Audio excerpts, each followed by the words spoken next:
Well, the streaming wars have just gotten more interesting. Warner has dropped their name of their site, and we're going to go through it a little bit. But before we start, once again, thanks for those who have subscribed.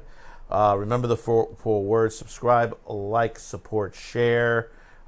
It's very important that you could do some of this to help us, because basically YouTube will not put us on a suggestion list. They would rather throw in regular news, regular late night talk shows, which are basically not young creators. There's plenty of people who are out there that do the news, that do entertainment and stuff like that, that basically are independent young creators. And there's a lot of them out there, and they should be supported. Stuff like Wednesdays with Winnie and Gary, Kitten Academy, Blind Wave, and many, many others, And it's interesting, some of the things that you get to see on YouTube on there. Because YouTube itself, the young creators are creating good shows that is taking away from the network shows that are just literally have become prehistoric, because they just don't know their viewers, what the viewers truly want to see. They've gotten tired of hearing about the orange man, the bad orange man, every moment, every minute, every hour of the day. There's plenty of other things going on in the world, and they just want to focus on one thing and just want to take away our rights, our beliefs. Basically, if you disagree with them, you are the enemy. That's their thought on there, and they consider us YouTube creators the enemy. And I've always said, when they're finished with us, they're going to come for you. No matter if you're left, if you're right, all you have to do is disagree with them, and basically that's it. You're the enemy. But getting back to this, we have discussed many times about the streaming wars. We've talked about Netflix. We've talked about Disney Plus. We've talked about Hulu. We talked about the Apple TV on there. Now, Warner Media, we've said many times that they're starting to consolidate, especially the animation departments. They're trying to bring it down. They're involved with Rooster Teeth, Crunchyroll, Adult Swim, Cartoon Network, Boomerang. Of course, they have HBO. They have Cinemax. They have a large media library, just like what Disney has acquired through Fox. But I think Disney has a much larger library, because they've done so much more. Plus, on top of that, they have the Fox library as well. So combine the two, it's extensive to them. Even though Warner Brothers has been around a long, long time, and they've made many movies on there. But I think Disney itself has the advantage at this point, and so does Netflix. So what we see here is their new site. It's going to be HBO Max. Obviously, HBO will be moved into the streaming site. You'll be able to see a lot of, your Game of Thrones, and all your other shows that you watch on HBO. You'll be able to see guest repeats of The Sopranos and True Blood and all that. But not only that, basically, suppose this is going to end up opening up around springtime 2020, which this is why I say Disney Plus has the advantage, because they're starting in November. Supposedly, they said it's going to be about 10,000 hours of premium content. Of course, HBO, Warner Brothers, New Line, DC Entertainment, CNN, TNT, TBS, True TV, CW, Turner Classics, Cartoon Network, Adult Swim, Crunchyroll, Rooster Teeth, Looney Tunes, and a lot more others. Now, here's the thing that gets me. With all this consolidation and stuff like this, and this is why I guess we haven't seen the Thundercats Roar and the High Guardian Spice. They're either been tapped and held for this new streaming site, or they basically have been the projects have been cut, because basically Warner has been consolidating, And basically, like I said, it used to be that Cartoon Network and Adult Swim were off on their own. They did their own thing, and they're doing fantastic, and they got a great site, the Adult Swim site and everything. And they have got some good programming. Some of their programming is a little crazy. Then they started. They're working with. They're starting to work with Crunchyroll now, with Toonami to bring more anime on it to the site. And the Saturday nights, which Toonami has always been a popular site. I still watch it. But here is my major thought question. All of the companies that I mentioned, CW, Turner, Cartoon Adult, Boomerang, Rooster Teeth, and Crunchyroll especially, they all have their own apps. Now, according to another report by my favorite guys over at Bounding Into Comics, Warner had said that they will not touch the DC Universe, because also remember they also have the DC Universe site when the streaming launches, and pretty much all the other sites for now. Okay, the exact words will remain as is, while emphasizing that could change. Is this the end of all those other sites? Could that be a major possibility? Could we be seeing the end of Rooster Teeth, Crunchyroll, Adult Swim, and the Cartoon Network, and all the other apps on there? It's a good possibility. I would be very upset with them merging out Adult Swim out there, because I love the app. It gives me, if I'm somewhere, I can watch the live footage. The live feed from Adult Swim. They also have the marathons of Venture Brothers and everything else. And also we get a couple days in advance new episodes of whatever the Sunday night episode is. Like, for example, Rick and Morty, we would have the episode dropping on Friday. And for the Sunday episode, if you want to watch it a couple days early. And then we have all the live shows that they do in between. Will those be gone? Here's the situation. Some of these sites have some great content. Turner Classic Movies, you can watch a lot of great movies. You can watch it live directly from their site as well. CW has some of the classic stuff in there. I understand, that might be phased into there. But, most of these sites are free. Okay? And now, if they phase them out and we have to pay, basically, we're no longer getting them free.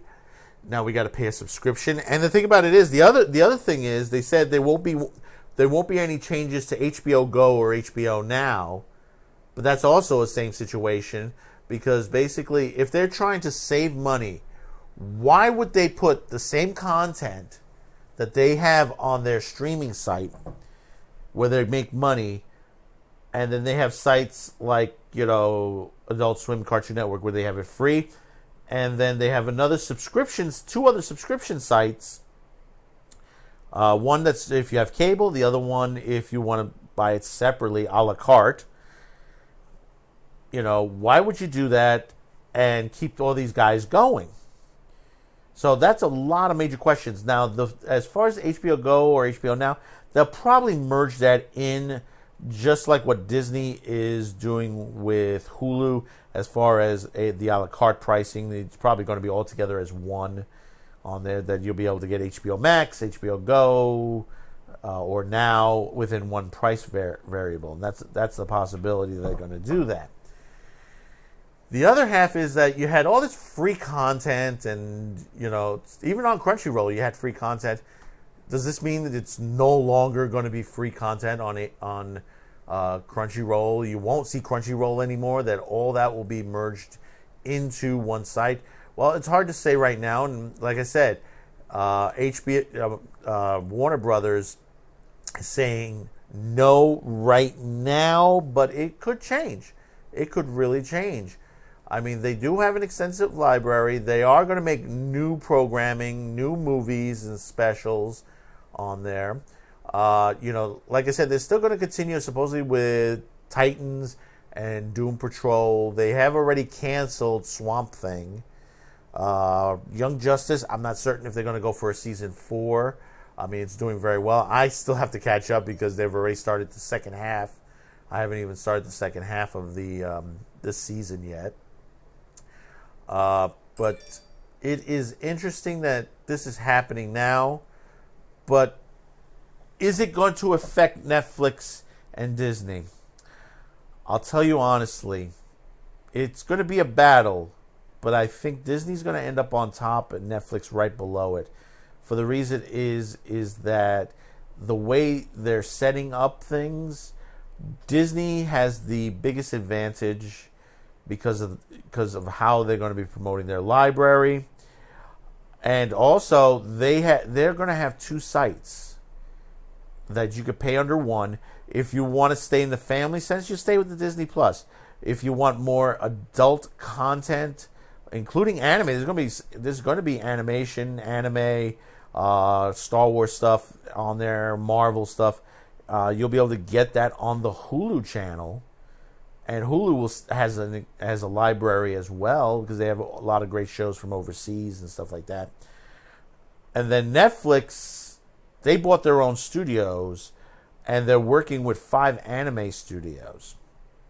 Now, Crunchyroll, even though they're in there, they do have some good deals on there. But basically, they're not to the point where, they're dealing with Production IG and some of the others. I mean, they're looking at creating stuff like Harry Guardian Spice. All Crunchyroll will probably be able to do is just to bring other animes as they contracted, but for how long? Because basically, you have Netflix in the fold now trying to pull in, and whoever else now, Viz may decide to drop back into the business heavily because anime is starting to build on the West. Anime and manga, we've discussed this before, and there are many ways that this could come out. And don't forget, Sony is still involved because basically they have Funimations. So we haven't seen what Sony's going to do yet. And, everybody wants to do their site. And, everybody's upset that Netflix lost Friends and a couple of others. I mean, we're supposed to get HBO Max is getting Friends. They're getting Fresh Prince of Bel-Air and a couple of others. Now you got to pay extra just to get those series. We had them all on Netflix, and I think there was one other site you have, and this looked like this war is going to get really ugly, and even Apple TV hasn't even kicked in yet on there, which I think they're late. They're also late to the party. I mean, this is like, if someone threw a big party, Netflix, Hulu, Disney showed up, they partied, and then they're on their way back out, and everybody's leaving. Suddenly, Warner and Apple show up. They're like, hey, we're here to party. And we're going all home now. We're all drunk and filled with food. You came so late. And that's the truth. I don't know. And here's the other part, and I didn't even bring this up, and I totally forgot about this. There is now questions going on, and even in the board, I guess in some of the investors on that. Warner Brothers has hired Ann Sarnoff, not too familiar with her, to run, Warner Brothers CEO. Now, supposedly, from what I understand, I mean, she's been in the industry, but to handle something of this nature, you have to remember Warner Brothers goes back years. They used to be a Hollywood cornerstone to the business. I mean, they were a monster at one time. And basically, they're trying to maintain themselves in this business. And I've been saying Hollywood is starting to die. And this is one of the reasons why. And it ain't because she's a woman. Think the perspective that basically you have a big institution like this. and you give it to somebody that just basically, they've been in the business, but, they're veteran. But to handle something of this nature, you're giving the reins to a large conglomerate of the Hollywood industry, to someone that's, done some minor company stuff and on there. But see, this is the thought of AT&T. It's like, why are they doing this? This is where everyone's starting to question, did AT&T just bit off more than they could chew when joining all this together? And I have to agree with this because, when you're looking at the internal politics of this business and stuff like that, and you're seeing that how much of a problem with some of the current movies. I mean, you had Batman v Superman and you had Justice League fail, and a lot of their other films are failing as well. They're not doing as well. I mean, Wonder Woman has done fantastic. I don't know how the sequel's going to do. Aquaman was okay. Shazam was okay. Could have been better. Understand that. Could have been better. A lot of the decisions Warner Brothers and AT&T have been making lately haven't benefit the company well. And, they want to change their priorities on there, but they need to step back and go back to the old days.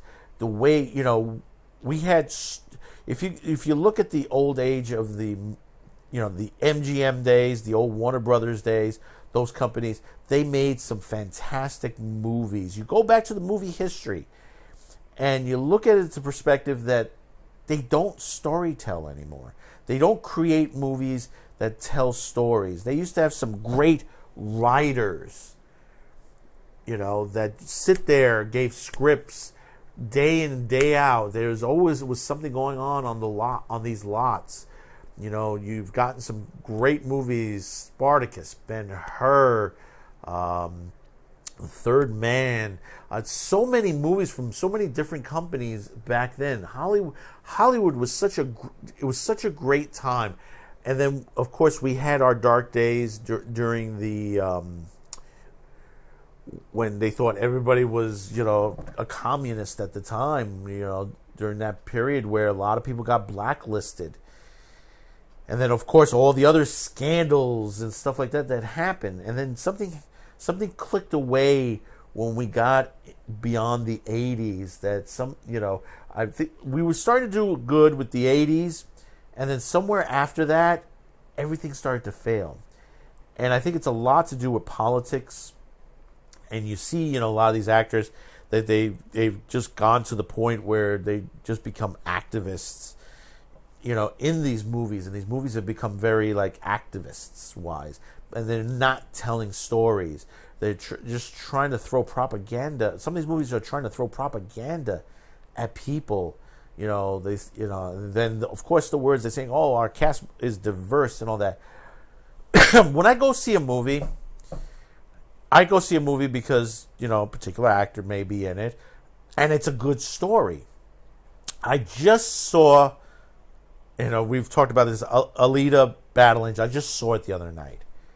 And let me tell you something. It was fantastic.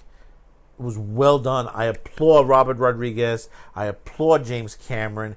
And there's a little, if you get the special content, the bonus content edition, there's a little mini movie on afterwards that discusses the whole situation of Avatar and Alita Battle Angel, the things Cameron had to decide in what direction, because there was going to be a point where the movie wasn't going to be made, but if it wasn't for Robert Rodriguez, who happened to be friends with James Cameron, this would never have happened. And the guy who created Alita, he came down and met the people in the set, and he loved it. That he saw the vision that he put on paper many years ago, that he inked, and he saw it live, and he loved it. And I loved it too. I hope there is a sequel to this movie. But see, this is the type of storytelling that we need to have. We don't have these stories anymore. Everything is all this rhetoric and stuff like this. And then you have the actors going out screaming and yelling at the fans and at the people who go to see the movie, and he says, well, if you don't like it, tough with you. You don't need to see it. We don't care. You're not important to us. The fans are always the important. Everybody that goes to see your movie, they're there to see the movie and to enjoy a moment in their lives that basically, they may have had a hard time, and they want to take a moment to look and see that, to get away from a lot of the stuff that they go through. And movies takes them away. It's a magic to it. And we've lost that magic. And going back to the apps and stuff like that, I think we're starting to lose them as well. And many people criticize the AT&T merger, saying, well, they should have it. They should own that. No, I don't think it should have happened. Because we see already what has happened to Star Trek with that split and reorganization of those companies. And you're seeing their service is not doing very well either. So, comment below. Tell me what you think of HBO Max. Is this going to be a powerhouse? Part of this war, this streaming war? Is it going to affect? Like I said, Disney, Netflix have the advantage right now because of what they're doing. They've been doing it already. Warner is just literally scrambling, trying to pull all their programming back, their movies from other sites. They're trying to create their own projects. They do have a movie studio, but they put someone that basically it might not work out for them. I could be wrong. Ann Sarnoff may do a good job, but I don't think she was the right to have reins. And you may say to yourself, well, you wanted a guy? No, I want somebody that are able to go in there with a vision that basically, just like it used to be in the old Hollywood days. And that's why I said Hollywood is dying out. The new Hollywood is moving outward to the East Coast and over to Arizona. Basically you're seeing places like Georgia and the Carolinas that they're filming more often, And when you hear the stories that basically, that they've changed some of their bills, you talk about the abortion bills and stuff like that, and you've seen the actors like, oh, we must get out of there because of what they did. That's politics. It should not be brought into the fold of making a movie, where you make the movie. But the thing about it is, when you add that rhetoric into there, the movies don't, become poison. There used to be a time when they used to say, when you did something like this, it becomes box office poison. When you had situations where basically you got through scandals, you became box office poison. So, once again, comment below. Tell me how you feel about this. We're on mindsandgab.com. We're also on BitChute. You can find us there. If you don't find this episode here anymore, go over to BitChute. You can also support us, Streamlabs, Teespring, and also at BitChute. There is a donation button up there. It's a little $sign. You can click on that. It'll go right over to PayPal, and you can pay on PayPal. It'll go through fast. And try to enjoy this weekend. Take this in of what's going on with this. Streaming is the next level. Cloud media, all this. This is what has come to be because people download, and the movie industry is changing. But is it changing for the good, the bad, or the ugly? Here, I threw in a movie in there. So until Monday. That's right, we won't be back till Monday. It's the weekend. It's gotten a little rainy here. If you hear a little thunder, lightning in the background, sorry about that. We have some thunderstorm warnings going on today. It's gotten a little dark. So hang in there. We'll be back on Monday. If you haven't checked out our other episodes, we have some great episodes that have come out the last 2 days or so. If you're questioning the other part of the Vic Mignogna situation, we are going over the Rontoye deposition as soon as the Montreal one comes out, and the Vic Mignogna live footage also, because there are videos on there. Nick Rekieta last night had the Rontoye, and I watched some of it, and it was a hysterical view. You know, catch that Nick Rekieta one. I was laughing my ass off. So do check that out on his site. So until Monday, we'll see ya. Subscribe, like, support, share. Have a good and safe weekend. Enjoy yourselves. Hope you're enjoying the summer. Bye-bye now.